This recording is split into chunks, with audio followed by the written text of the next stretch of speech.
मैं एक वीडियो देख रहा था आपका जो बहुत वायरल हुआ रितंबरा जी के साथ। जी। आप दोनों मुस्कुरा रहे थे, वो भी मुस्कुरा रही थी, लेकिन उनकी आंखों में खुशी के आंसू भी मुझे झलक रहे थे। हम चाहते हैं बताइए क्योंकि उनकी भावनाओं को समझना बड़ा ज़रूरी है। मैं बोला माँ आज प्रारंभ हो गया, श्री हो गया। वो बोली श्री हो गया, राम भी होने वाला है। उस पूरे रामलला के आयोजन में लला तो सबको दिख रहे थे, पर अगर कोई माँ थी जिसने उसका आनंद लिया वो हमारी दीदी माँ थी।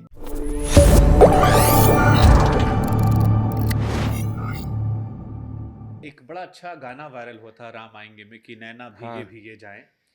मैं एक वीडियो देख रहा था आपका जो बहुत वायरल हुआ रितंबरा जी के साथ। जी। और आप दोनों मुस्कुरा रहे थे, वो भी मुस्कुरा रही थी, लेकिन उनकी आंखों में खुशी के आंसू भी मुझे झलक रहे थे। आपने वो संवाद किया क्योंकि मैं ये मानता हूँ कि रितंबरा जी उन गिने चुने लोगों में रहीं जिन्होंने हमेशा उस बात को ओन किया। हम्म। बाकी लोगों ने पॉलिटिकली करेक्ट होने के लिए दाएं बाएं स्टेटमेंट दे दिया, लेकिन वो हमेशा उस पर अडिग रही। तब वोकल थी, अब वो खामोश रही। हाँ। सिर्फ तस्वीरों में नमस्कार करते हुए आंखों में बस आंसू बस लिए बस जश्न बस, लेते हुए वाह नजर आई। वाह वाह। हम चाहते हैं बताइए क्योंकि उनकी भावनाओं को समझना बड़ा जरूरी है। वो अरे वो मेरी बिल्कुल माँ ही हैं और बहुत समय से मैं उनसे मिलता रहा हूँ।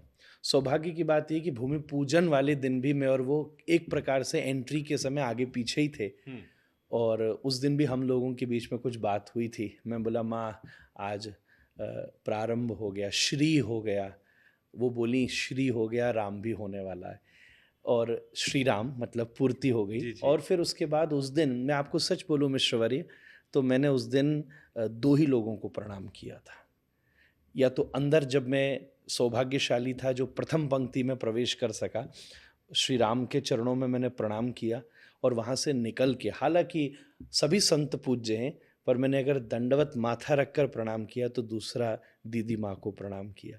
क्योंकि मुझे ऐसा लगा जैसे भगवान का जब प्रतिष्ठा होती है तो राम जन्मभूमि है। जन्मभूमि में एक बच्चे के आने पर दुनिया में सब प्रसन्न होते होंगे, पर शायद जैसी माँ खुश होती है ना, ऐसा कोई नहीं हो सकता। ये मैं भी जान सकते हो, आप भी जान सकते हो।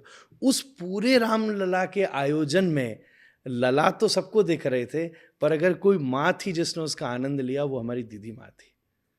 थोड़ा सा बताइए ना उनके योगदान को। हम चाहते हैं क्योंकि आप उन्हें करीब से जानते हैं, आपके पिताजी भी जानते हैं, आप लोगों ने जाना है।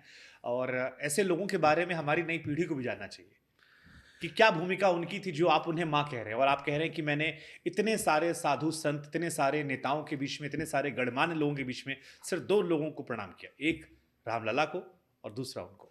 देखिए ऐसा नहीं है कि उन्होंने मेरे साथ कोई एकांत में बैठ के कोई बहुत पर्सनल अपनी एक्सपीरियंसेस शेयर किए हों।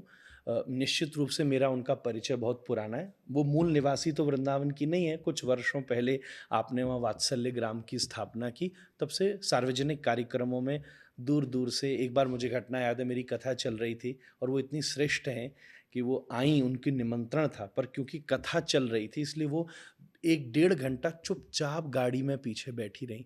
और जब कथा की पूर्ति हुई तो वो मंच पर आईं। ये स्वभाव देख के मेरा उनके प्रति श्रद्धा बढ़ी, फिर मैं समय समय पर मिलता रहा।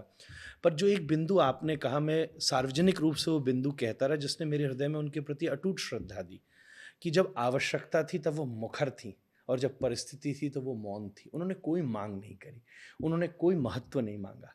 हालांकि मुझे पता है, क्योंकि मेरे वो परिचित आयोजक भी थे जिन्होंने किसी ज़माने में उनके आयोजन किए, उत्सव किए, कथाएं की, और बीच बीच कथाओं में उनको केस लड़ने के लिए जाना पड़ता था। मेरे परिचित में कुछ लोग ऐसे हैं, 2 या 3 दिन बाद व्यासपीठ और मंच छोड़कर उनको कोर्ट में प्रस्तुत होने जाना पड़ा।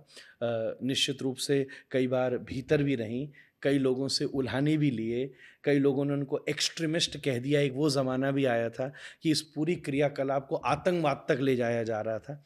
उस परिस्थिति से निकलती हुई वो साध्वी उस दिन जिस करुणा में थी, ऐसा हुआ मिश्रवर्य कि वो एक तरफ जैसे ही दर्शन खुले तो वो नृत्य करती नहीं, वो अकेली पहले ही वहाँ नाच रही थी।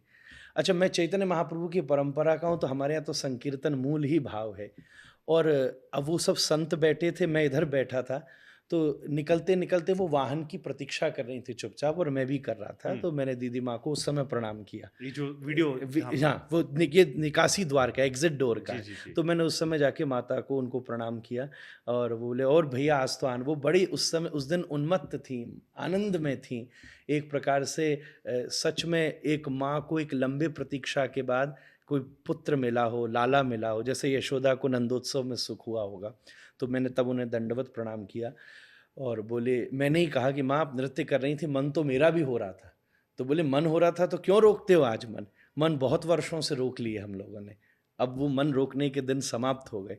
और उन्होंने शुरू किया, मेरा हाथ पकड़ा, और फिर तो हम लोग बहुत देर तक, वीडियो तो शायद छोटा होगा, पर बहुत देर तक हम लोग वहाँ, फिर सब संत और भी आ गए। एक प्रकार से ऐसा संकीर्तन हुआ। वाल्मीकि रामायण में संकेत है मिश्रवरी कि राम जब आते हैं उसका ये प्रमाण है कि पूरा विश्व राम राम करता है। 22 तारीख ऐसी ही तिथि थी, न किसी ने नमस्ते भेजा, न हेलो भेजा, केवल राम राम भेजा, और राम का उस दिन आगमन हुआ।